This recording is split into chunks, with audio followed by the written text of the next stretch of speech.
Ba-da-da-da-da-da. Hey, ba-dum-bum-bum-bum. Ladies and gentlemen, boys and girls of all ages, welcome to Stump the Idiot. I am the huge one, kid, idiot Dave Koco from KocoSports.com, and today's Stump the Idiot Q&A is from Race Fan Rocks 4 from the YouTube machine. He says, other than Heyman, how about for next year, the OG ECW should get in the Hall of Fame. He says for him, it should be the Sandman.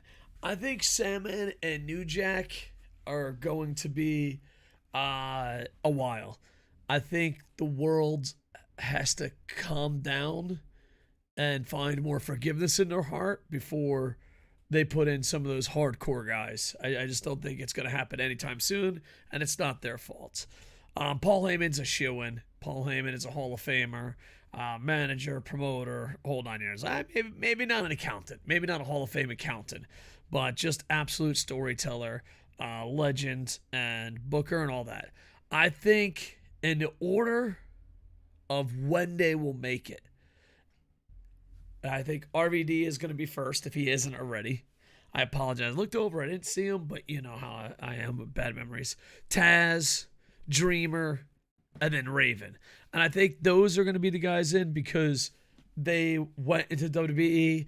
And WWE, there's one thing WWE loves, and that is WWE. I think it's going to be RVD, Taz, Dreamer, Raven. If RVD is already in, I apologize. I don't think he is.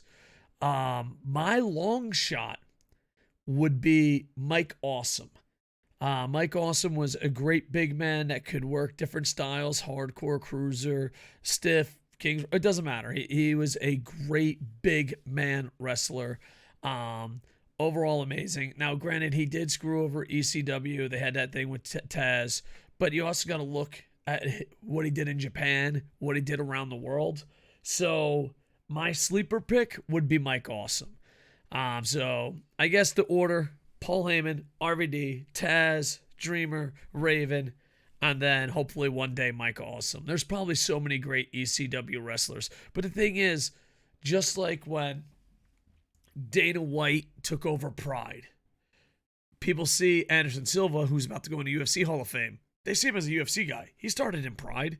I think a lot of the guys that are OG ECWs, now they're WWE guys. Chris Jericho's always been a WWE guy. Eddie Guerrero's always been a WWE guy.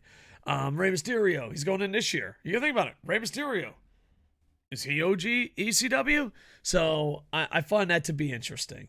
But yeah, I think they're ones with WWE connections will get in first. All right, so guys, answer the question in the comments. Other than Paul Heyman, next year from OG ECW, who gets in the Hall of Fame? I think it's RVD, but I don't know. It should be interesting. Plus, they got to get a lot of luchadors in. They got to get a lot of wrestlers from Japan. They got to get a lot of wrestlers from Europe. They wanted this to be a legit Hall of Fame.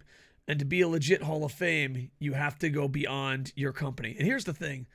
This has nothing to do with Hall of Fame, but just, you hold on too tight to your culture or your beliefs, and then you get stuck and you don't take over everything. WWE would be the ESPN of pro wrestling if they listened to Shane McMahon. New Japan could have been on WWE Network. AEW, they could have had a monopoly. They could have been a Netflix of wrestling. But they were too busy holding on tight. Anyway, those are my opinions. Hopefully, you guys leave some comments. Feel free to send me questions via the Twitter machine or YouTube. I try to respond to all the comments, and I want to apologize. I've been out for 2-3 days just playing a ton of WWE 2K over on Twitch and haven't been feeling 100%. Hopefully, you guys understand and know how I'll know. Like, comment, subscribe, and leave some questions. With that, I'm KocoSports on Twitch, Twitter, TikTok, Instagram, Facebook, and so much more. And with that, I am over. Hey,